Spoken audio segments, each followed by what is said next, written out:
Hey everybody, this is Dan Spitz, and you're rocking with DJ Gels. You know, one thing I gotta say, and I'm sure you've noticed it, especially in the past few years. You've been getting a lot of praise for your sneakers on the Instagram and whatnot. Have you noticed that? I think you have. I've seen some.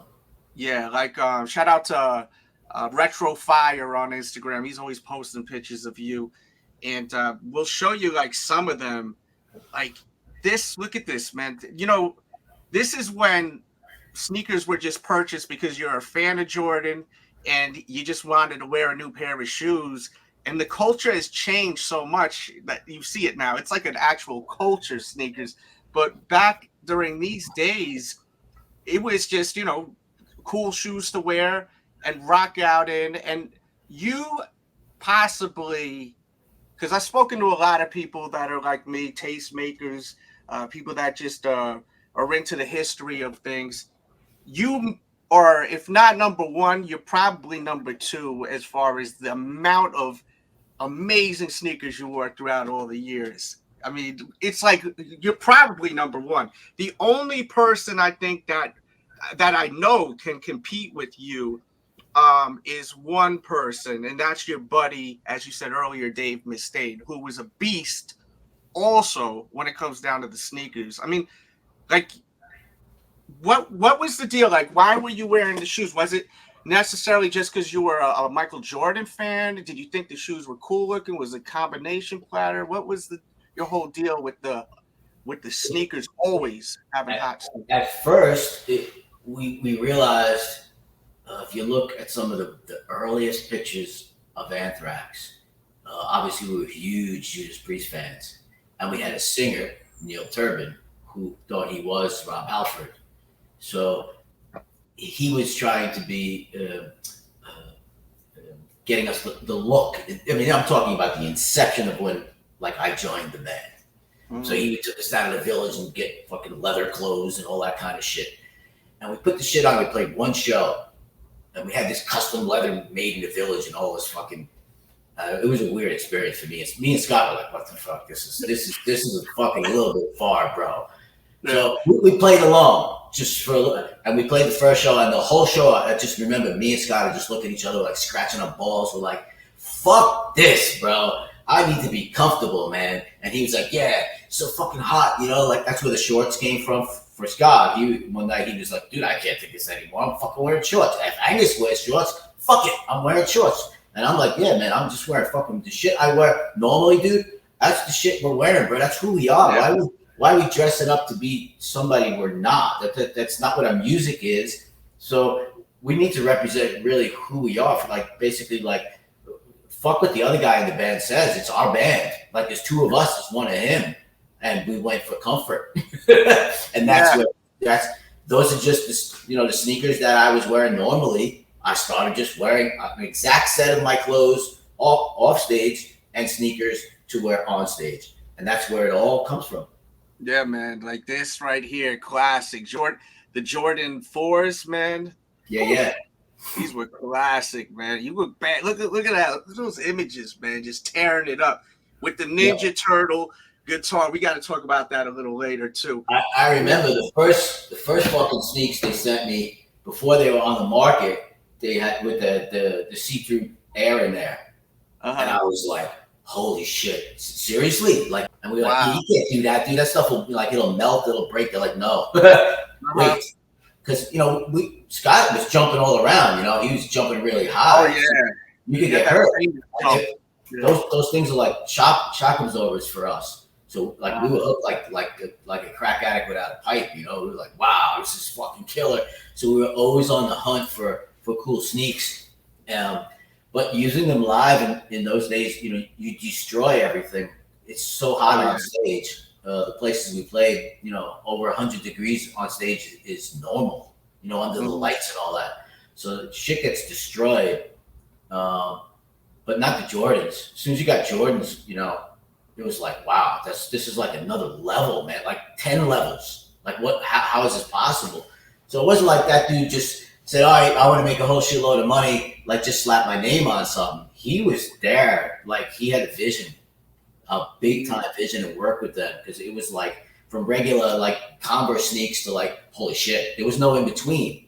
It was like wow, and you know, and they noticed us, and then they started saying like later on, how can we help you? You know? Yeah, that's what I noticed.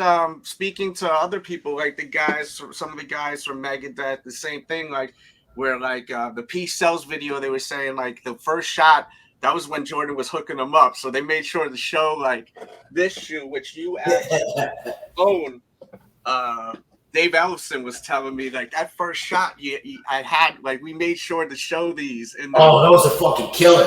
Yeah, you have a sick ass photo. Let me find it. This one, yeah, I love this one. Yeah, those are fucking those are so fucking killer, dude. Yeah, because oh my God, I love those. And these come out next year again. Just so you know, if you want to get them. Yeah, next year they're going to be bringing them back. Jordan Brand, if you're watching, get him a pair. Get him a pair early so he can start. You know, what I would like to transcend to people, these fucking sneakerheads, is we want to try to sell sneakers, to sell shit. They didn't pay us to fucking wear nothing. We only did what we did because if we were going to wear something, we knew people would see it. We were only wearing something that talked to us personally. There was no rules in the band what to wear on stage or anything like that. That's our personality. Like if I wasn't playing music, I would have bought those in the store. So, and that would happen. We would be traveling and I would see a new pair or something that they didn't send me, you know, or previous to them helping us, you know, and I would just buy them with my own money and that's what I wore. But after they hooked us up later on, then it was like, you know, we had road cases. There's just, I'm sure there's pictures somewhere from somebody in the band or Mark Weiss or something like that. We had the road cases custom built. When you open the door, it had like a bathrobes in it and drawers. And then as you open the door, they put slots, like wood slots in the door. And then each person had all our sneaks. A whole fucking 6-7 foot door was just fucking sneaks. And we each had a case. Big fucking giant fucking road case. It's just sneaks. Because you can't wear what you wore even 2 days ago because you're just drenched with fucking sweat. I mean, it's like you step in a pool when you come off stage. It's just like your sets were long sets. Like you guys weren't doing like an hour set. You guys were doing like 2 hours, if not more, right? Right. I mean, it was so they would get stinky. I remember they would get this white shit all over them, and then you had to clean. We'd be in the bathroom ourselves before you had people helping us. You know, scrubbing our own sneaks and shit. Just we loved our sneaks, man. It's like we couldn't survive without those, and then they helped us. And that was the coolest part when the big boxes would show up at the hotels. I like seeing your reaction to some of these after showing that one, the Jordan 5 with the reflective tongue. Like, look at these right here. You guys are wearing Jordan 2s, you and Scott on the left, and then you have wearing the Maroon 6, and that's one of my faves. And the other guy, look, you have you have Frank and you have Charlie wearing the other 6s. Seems like 6s was really popular. This also extremely badass comfortable. Yeah. This was I love that go-to because you had I have them all, man. Like and Mustaine wore the white ones. Yeah. Dave was heavy. I'm telling you, like you two are the goats of sneakers back then. It's the two of you, Dave and you, and then you had these. Like it was crazy, like the amount of and you even had I'm trying to see where this photo is. I think it's this one. You're even wearing other stuff too, and that's where you and Dave are on a different level than these other guys. Look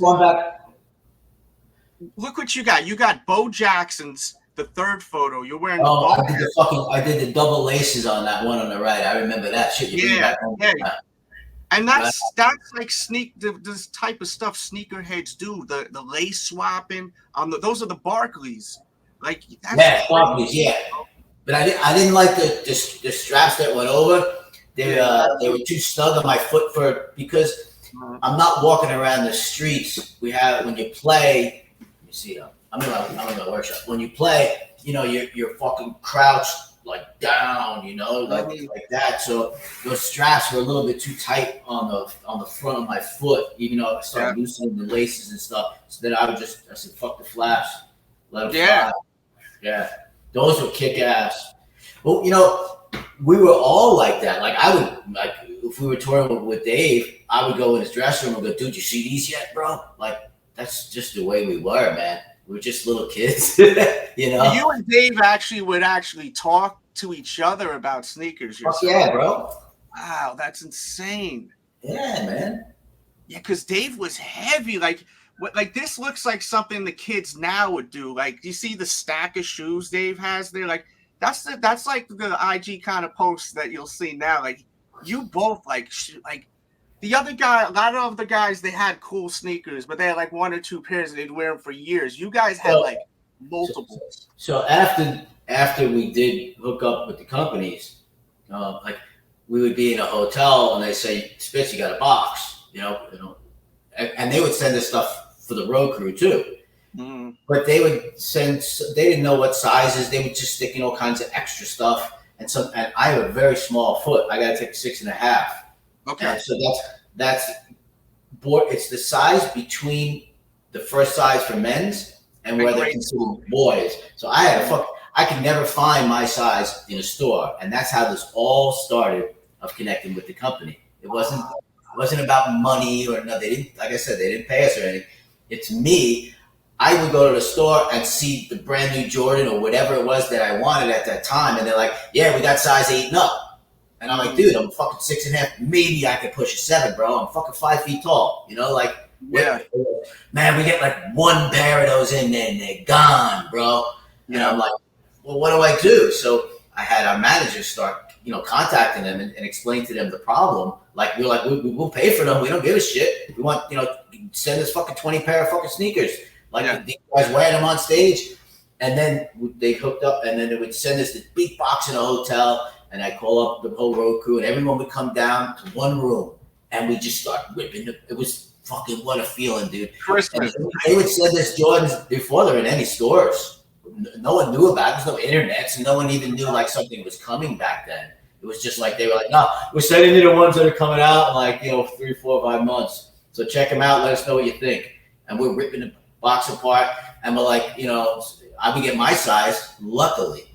And and then they would have all these other sizes, and everyone was in like a big room trying shit on. I mean, I wish we had film of that. It was fucking what a feeling, It's all free. Exactly. It's all free. Nowadays, people would be like, how much are you paying me to wear your sneakers? But that's not what it was about. It was our love for those sneakers and how can we spread that to the people that are coming to see us. You should wear sneakers. They're really comfortable, man. It wasn't about promoting, Jordan or anything. Those were the best fucking sneakers money could fucking buy. Comfort. And they still some of the best different sneakers too, to this day, man. I'm buying them. I'm buying them over and over and over again, man. This is like my 4th time they're releasing this. I'm gonna get them when they come back, just so I have a fresh pair. Were you a big Michael Jordan fan, or was it more of just like the streetwear kind of style of yourself? No, I wasn't into basketball at that time. I mean, he was so huge. Obviously he was. Yeah. He's just off the charts, man. Yeah, I know. Yeah. It's just I never got into the whole Converse flat foot thing. It was never comfort for me. I got like a high arch foot, and again we played long, grueling sets. I'm not the guy that's flying through the air. Scott was. Yeah, he was. I'm like my idols are more. Or I gotta play lead guitar, so I gotta I'm like the calm, normal, slower kind of chill out guy. But with my crouched kind of position that I play in and all that, I tried playing in my Doc Martens, which I love Doc Martens. I can't play in those. It's just. Your feet and legs would be broken by the end of a show if you were wearing Doc Martens. Right. The cream of the crop, though, as far as moments and sneakers, I think what's next. This right here. And, man, just if you could take us back, there they are right there. Right on. Can you take us back to this moment right here? Like, how did this all come into play and everything? Married with Children. Married with Children thing. We got a call that they had already written a show based around us, and we were like, "What the fuck? Like, we love that show. Like, are you kidding me?" And they were like, "Do you want to act?" And we were like, "Well, isn't that what we do every day?" Sure. Let's. Is there any way we can arrange it? How do we do this? And we were honored. Really, really honored. It was an incredible life experience to see how their art worked. Yeah. So differently than the musical art world. It's a long day on set, huh? Well, we thought it was a TV show, but in reality, it's like Broadway. It was completely live. Oh, it was live. Completely live. I didn't know that. You show up on Monday, they would give us a script. We just walk in a room and they hand out the script. And basically then they kind of just went home. We were like, they got fucking paid, they didn't do anything. This is fun. Wow. And then Tuesday they come in a room and they just start doing like a read through. And then we go back to the hotel, and then under our door we would get the script all changed. They give this lines to somebody else, they take away these lines, and they kept doing that to us. And some guys in the band were getting pissed. And then on the Wednesday, then they had a room set up with a couch and all that, like a makeshift kind of room. And then they real run through. And then when you do the show, it's completely live, and they do it twice. And that's it. If they fuck up, they fuck up. So it's Broadway. Really? All that's live, completely. I did not see. I thought they piped in all the laughter on Married with Children. And this, pay attention for the younger people watching this. This was one of the, if not the biggest comedy show on TV at the time. This was at their prime. And now think about someone like me. I'm a young kid. The only reason why I was caught on the Anthrax so early is because of my next door neighbor. Shout out to my next door neighbor, Paul, who was like 5-6 years older than me. He would wail on the guitar, and I thought he was the coolest dude in the world. You see someone in your neighborhood that's playing this crazy music. So I knew about you guys way too soon, and I was like, there was no internet, so there was no like leaks. Anthrax is going to be on the next Married and Children, and da. So all of a sudden, I'm watching. And I'm seeing them on like one of my favorite bands as a kid, and I'm like, and still to this day, let's correct that and make that clear. And that ended up being their highest rated episode ever. Dude, that episode was crazy, and I appreciate your time, man. I think I asked you everything I could possibly think of at the moment. I definitely appreciate your time, man, and it was really important to. It's really important that we're trying to highlight. Just the sneaker culture is so big right now. It's like it's literally a culture, and at the time it wasn't a culture. These were just things we'd wear, back in the 80s and 90s. And you guys really set off that tone. But because of technology and no internet, these stories aren't shared. Like just you saying, once again, I got to mention it, you saying that you would see Dave Mustaine and talk about sneakers. That's mind-blowing. I cannot wait to put that out there. Like that's amazing. If we had something, say, before he had it, do you have these yet? Did they send them to you? What? How the fuck did you get those so fucking early? What the fuck, man? It was like it. That's incredible. And really, it is. I guess it was the modern day equivalent of spreading the word, on Instagram or whatever, on the internet, on the web. Back then, you spread it by wearing something that represented who you were. So I didn't, and remember, we went on to be wearing Adidas as well. Yes, because I think you didn't even ask me you didn't even cross those fucking lines. No, you're right. No, we can go there because now that I think about it, see, I've never seen images of you really wearing Adidas, but when I talked to Charlie, he said that you guys went to Adidas because Adidas started sending you guys stuff. Is that what happened? Yeah. It was the whole hip hop thing. The cover of I'm the Man is all Adidas. Yeah. With the track suits and everything like that.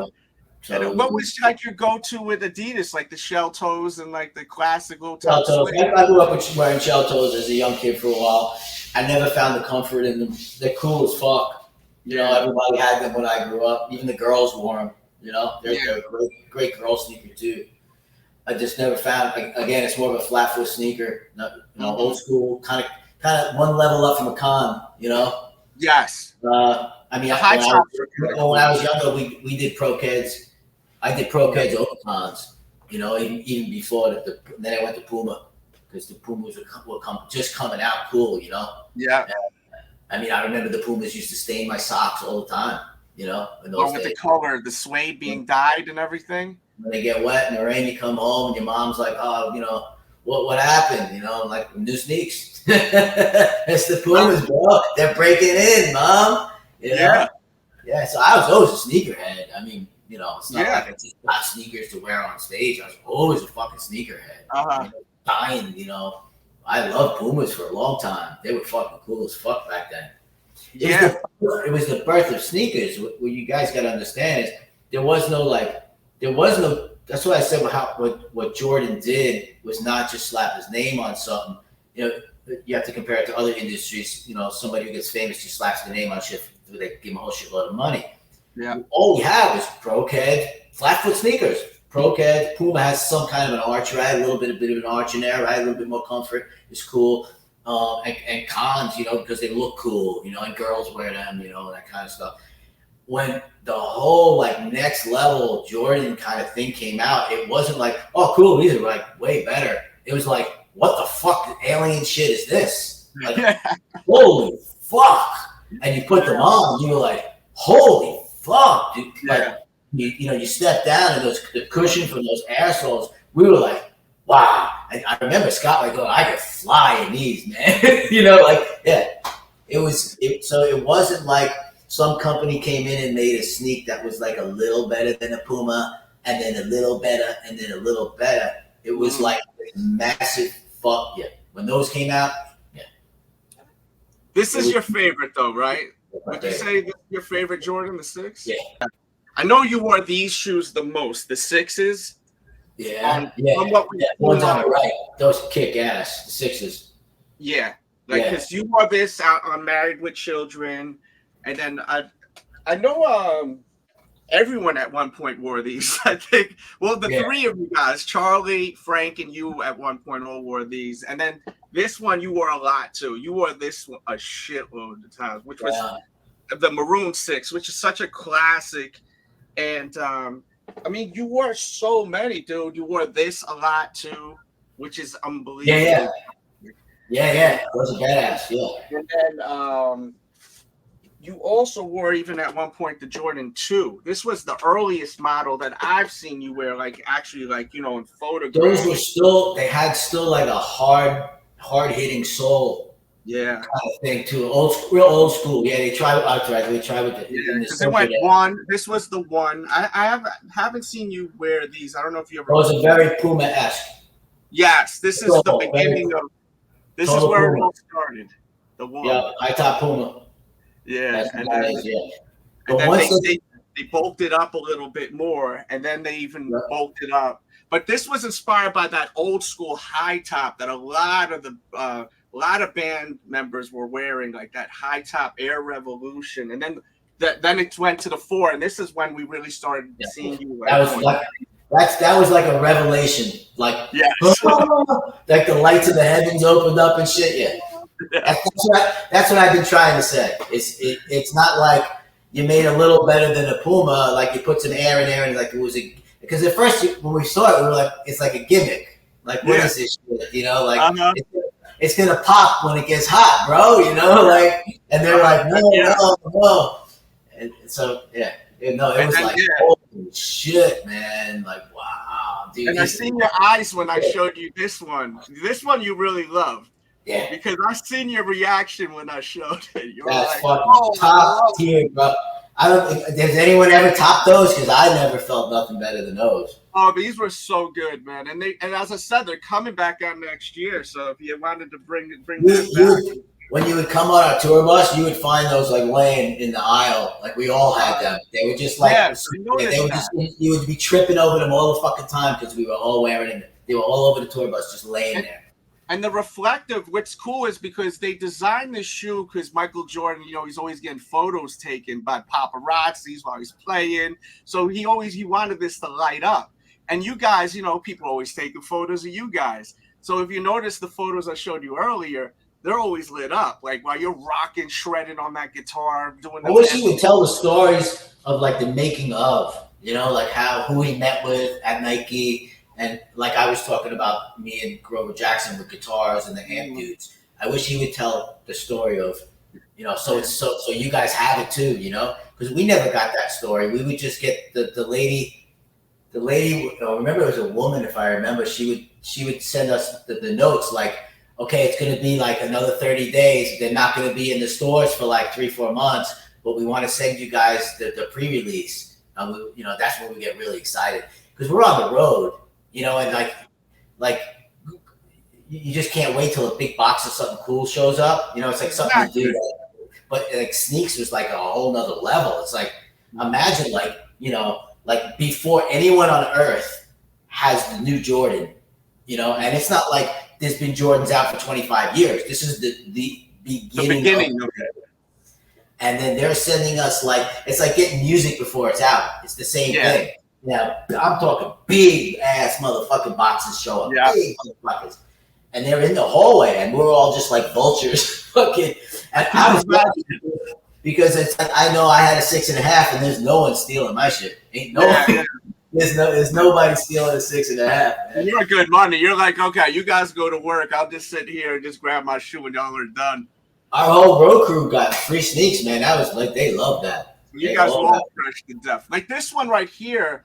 Which from my observation, you seem to have so many different colorways of this. I think this probably was your favorite back in the day. Like this right here is inspired by the Porsche. That's what the inspiration of over here was. Because Jordan loved that Porsche, that 911 Porsche. Oh shit, I didn't know that. Yeah, so that's why they put that there. So that was his whole thing. And also the bumps that protect your fucking. What's that bone called? Your shin? Not your shin. Because when you're active, you this bone that's down on your foot there. When you're very active, and you hit that bone, that hurts like a motherfucker. Yeah. So that's not like wasn't there for a gimmick either. I remember that thing saving me. Like if I you know bump into Charlie's drum riser and stuff like that, that fucking thing saved my ass. Yeah, because I'm sure I've seen like videos of a lot of musicians playing, and you guys got all types of stuff around you. So there's probably times where you are like even walking up the stairs. You guys always had stairs everywhere. Your stages were always you guys had some of the dopest stages too. Like the artworks were crazy with it. We couldn't understand how other people wore like slippery shoes and stuff because first of all it gets wet up there. And then we would have second levels that go up, you know, behind the drums. Then you got stairs, and we had the stairs made out of like the kind of like little miniature spikes that come up. So with the sneaks, they would grab nicely right in there, man. You're sure-footed going up and down. Because remember, you're not in your right mind. You're thinking about the music. Our music is very fast. It's not like fun strumming happy music where and fucking la la la, the sun is shining and she's beautiful. I mean, that's not our fucking music, right? We're like, and so we got to do that and walk downstairs and look around to make sure that there's not like flying bottles or whatever, or somebody's jumping up on stage. So the sneakers really, it really becomes a part of you. You know, if you get used to those sneaks and they're dirty or sweaty that night, and you didn't have another pair of those exact sneaks, it could fuck with you. Fuck with your mindset, you know, as an artist. Yeah, so I can only imagine. Yeah, that's why we have to write. There's a lot of changes. Like even like I love this song. I think like the most popular song. I would say I don't know what's the most streamed Anthrax song, but it probably is Indians. I would assume. Like Indians had so many great breaks and all of that. What's your memory on that, real quick? Like in the studio. with making I that remember song? one of the first times that me and Scott were trying to figure out the harmony to it. Like, was it a fifth or was it a seventh? Was it a flat five? And until it sounded right. The opening. It sounded really cool. And we always goof with Joey because he claimed he was part Indian. So it was fucking just a killer fucking song, man. And it represented. It wasn't like goofy or nothing. It wasn't meant to be like that at all. It was meant to be a serious song. Time out.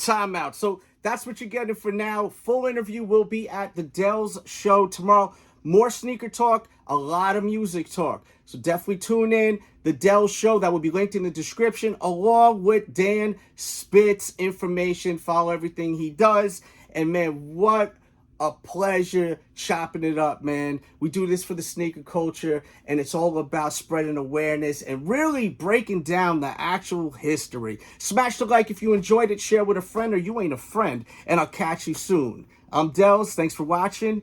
Yeah.